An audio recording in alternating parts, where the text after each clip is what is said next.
ولا يحرم خيرها الا محروم، کہ لوگو یہ مہینہ جو تم پر آیا ہے اس میں ایک ایسی رات ہے جو 1000 مہینوں سے بہتر ہے، جو شخص اس سے محروم رہا وہ ہر بھلائی سے محروم رہا۔ اس رات کی سعادت سے صرف بد نصیب ہی کو محروم کیا جاتا ہے، یعنی حقیقی معنوں میں بد نصیب وہ ہے جو اس رات کی عبادت سے محروم رہے، اس رات کی خیر سے محروم رہے۔ لیلۃ القدر آخری عشرے کی کوئی بھی رات ہو سکتی ہے، لیکن نبی صلی اللہ علیہ وسلم نے خاص طور پر طاق راتوں میں اسے تلاش کرنے کا حکم دیا ہے۔ ابن عمر کہتے ہیں کہ رسول اللہ صلی اللہ علیہ وسلم نے فرمایا التمسوها فی العشر الاواخر یعنی لیلۃ القدر فإن ضعف احدکم او عجز فلا یغلبن علی السبع البواقی۔ صحیح مسلم کی اس روایت کا معنی ہے کہ رمضان کے آخری عشرے میں شب قدر تلاش کرو، پھر اگر تم میں سے کوئی کمزوری دکھائے یا عاجز ہو جائے تو آخری 7 راتوں میں سستی نہ کرے، یعنی نبی صلی اللہ علیہ وسلم نے اس کو اور شارٹ لسٹ کر دیا، پہلے 10 راتوں کا بتایا، پھر آخری 7 راتوں کی طرف توجہ دلائی۔ اس رات کا قیام گناہوں کی بخشش کا ذریعہ ہے۔ نبی صلی اللہ علیہ وسلم نے فرمایا من قام لیلۃ القدر ایمانا واحتسابا غفر له ما تقدم من ذنبه، جس نے لیلۃ القدر میں ایمان اور احتساب یعنی ثواب کی نیت سے قیام کیا اس کے پچھلے تمام گناہ معاف کر دیے جائیں گے۔ اس سے یہ بات بھی پتہ چلتی ہے کہ اس رات کی سب سے افضل نیکی قیام کرنا ہے، یعنی اللہ تعالیٰ کے حضور کھڑے ہو کر زیادہ سے زیادہ قرآن مجید پڑھنا، یعنی نماز کی حالت میں، یا سننا ہے۔ اسی طرح اس رات میں شور ہنگامے، لڑائی جھگڑے، فضول اور لغو گفتگو سے بھی پرہیز کرنا چاہیے۔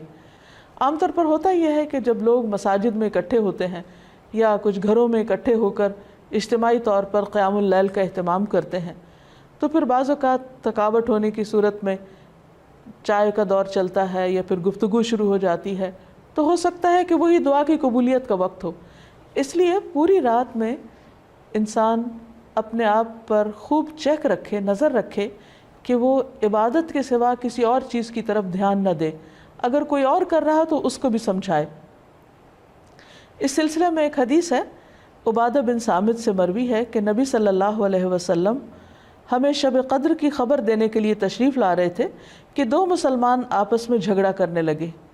اس پر آپ صلی اللہ علیہ وسلم نے فرمایا میں آیا تھا کہ تمہیں شب قدر بتا دوں، لیکن فلاں اور فلاں نے آپس میں جھگڑا کر لیا، پس اس کا علم اٹھا لیا گیا اور امید ہے کہ تمہارے حق میں یہی بہتر ہوگا۔ اس حدیث سے ہمیں 2 باتیں پتہ چلتی ہیں۔ ایک تو یہ کہ مسلمانوں کا باہم لڑائی جھگڑا فتنہ فساد ان کو بہت سی خیر سے محروم کر دیتا ہے۔ ایک اور حدیث کے مطابق فساد اور باہمی تعلقات کی خرابی دین کو مونڈ دینے والی ہے، یعنی دین کا صفایا کر دیتی ہے۔ وہاں کوئی ایمان اور تقوی اور خیر بھلائی باقی نہیں رہتی جہاں لوگوں کے درمیان باہم تعلقات اچھے نہیں ہوتے۔ اور یہاں ہم دیکھتے ہیں کہ نبی صلی اللہ علیہ وسلم اسپیسیفکلی یہ بتانے کے لیے آئے کہ کون سی رات لیلۃ القدر ہوگی تاکہ لوگ اس میں پوری طرح عبادت کر سکیں، لیکن لڑائی جھگڑے کی وجہ سے وہ علم آپ سے اٹھا لیا گیا۔ لیکن آپ نے یہ فرمایا کہ اسی میں بھلائی ہوگی۔ اس سے ہمیں ایک اور بات بھی پتہ چلتی، اور وہ یہ کہ نبی صلی اللہ علیہ وسلم انتہا درجے کی مثبت سوچ رکھتے تھے۔ وہ ہر اس موقع پر جہاں کوئی شخص پریشان ہو کر کام چھوڑ سکتا ہے یا ڈپریشن میں جا سکتا ہے، آپ اس موقع پر بھی ہمیشہ یہی بتاتے کہ اس میں بھی بھلائی ہے، اس میں بھی خیر ہے۔ اور ہم اگر غور کریں تو خیر نظر بھی آتی ہے۔ وہ یہ کہ اگر ہمیں یہ پتہ ہوتا کہ فلاں ایک رات لیلۃ القدر ہے، مثلاً بعض لوگ جیسے کہتے ہیں 27ویں کی رات یا کوئی اور رات، تو پھر ہم صرف عبادت اسی رات میں کرتے۔ اب چونکہ پتہ نہیں کہ کون سی رات ہے تو اس ایک رات کو تلاش کرنے کے لیے ہم اور بھی بہت سی راتوں میں عبادت کر لیتے ہیں، جو یقینی طور پر ثواب اور اجر کا کام ہے۔ لیلۃ القدر اگرچہ یہ نہیں پتہ چلتا کہ کون سی رات ہے، لیکن اس کی کچھ علامات ہمیں بتائی گئی ہیں۔ وہ علامات کیا ہیں؟ احادیث کی روشنی میں دیکھیے، نبی صلی اللہ علیہ وسلم نے فرمایا شب قدر کی صبح کو سورج کے بلند ہونے تک اس کی شعاع نہیں ہوتی، وہ ایسے ہوتا ہے جیسے تھالی، یعنی سورج نظر تو آتا ہے لیکن اس کی شعاعیں نہیں نظر آتی۔ یعنی سورج کا رنگ ایک طرح سے مختلف ہوتا ہے۔ ایک اور روایت میں آتا ہے، حضرت ابو ہریرہ سے روایت ہے کہ ہم نے رسول اللہ صلی اللہ علیہ وسلم کے پاس شب قدر کا ذکر کیا تو آپ نے فرمایا تم میں سے کون اسے یاد رکھتا ہے؟ اس میں جب چاند نکلتا ہے تو ایسا ہوتا ہے جیسے بڑے تھال کا کنارہ، یعنی اس کو بھی آپ نے تھال سے تشبیہ دی، لیکن کنارہ اس لیے کہ آخری راتوں میں چاند پورا نہیں رہتا، ایک کنارے کی طرح رہ جاتا ہے۔ اسی طرح ابن عباس سے مروی ہے کہ رسول اللہ صلی اللہ علیہ وسلم نے فرمایا شب قدر آسان اور معتدل رات ہے جس میں نہ گرمی ہوتی ہے اور نہ سردی۔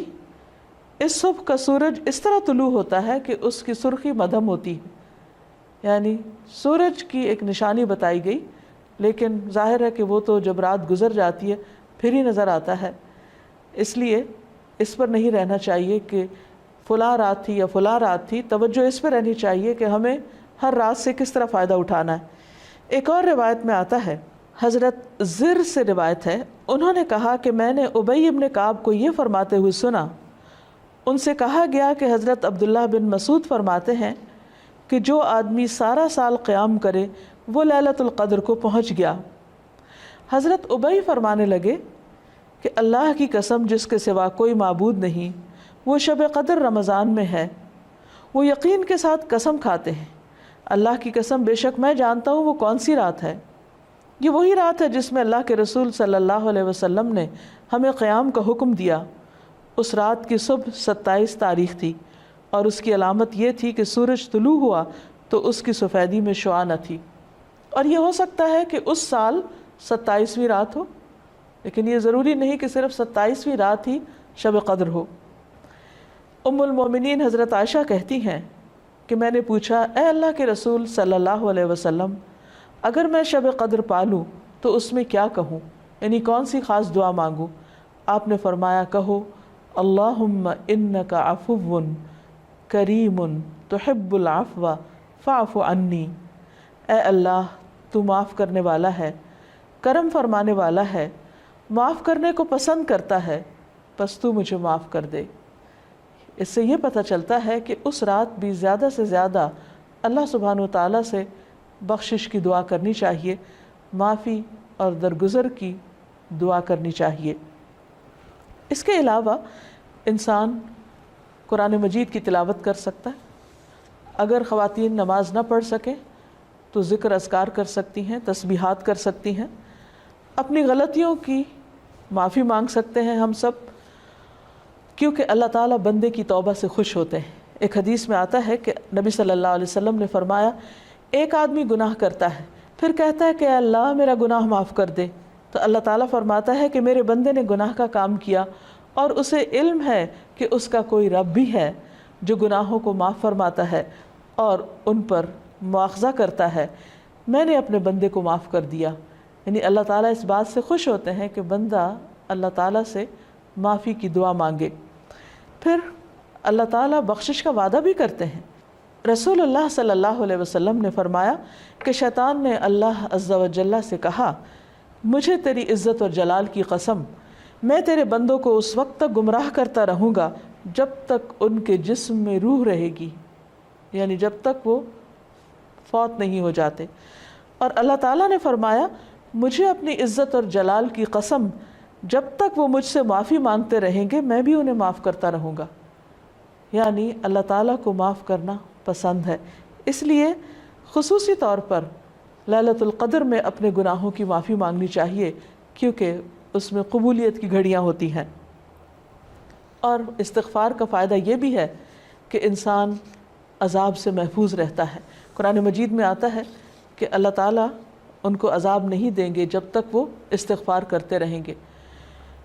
کوئی بھی انسان یا قوم اپنی کوتاہیوں، غفلتوں، گناہوں کی وجہ سے اللہ تعالیٰ کو ناراض کر دیتی ہے، لیکن اللہ تعالیٰ رب الرحیم ہیں، غفور الرحیم ہیں، وہ اپنے بندوں کو معاف کر دیتے ہیں۔ لہٰذا اس موقع پر ہمیں انفرادی توبہ کے علاوہ اجتماعی توبہ بھی کرنی چاہیے۔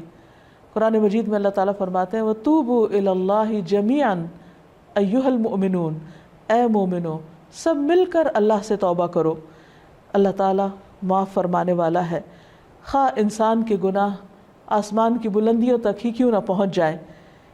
اور آپ صلی اللہ علیہ وسلم نے یہ بھی فرمایا کہ جو آدمی یہ بات پسند کرتا ہے کہ اس کا اعمال نامہ اسے خوش کر دے تو وہ کثرت سے استغفار کیا کرے۔ ایک اور روایت میں آتا ہے خوشخبری ہے اس کے لیے جو اپنے نامہ اعمال میں بکثرت استغفار پائے۔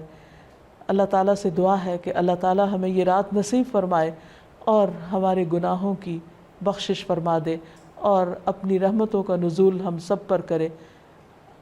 وآخر دعوانا ان الحمد للہ رب العالمین۔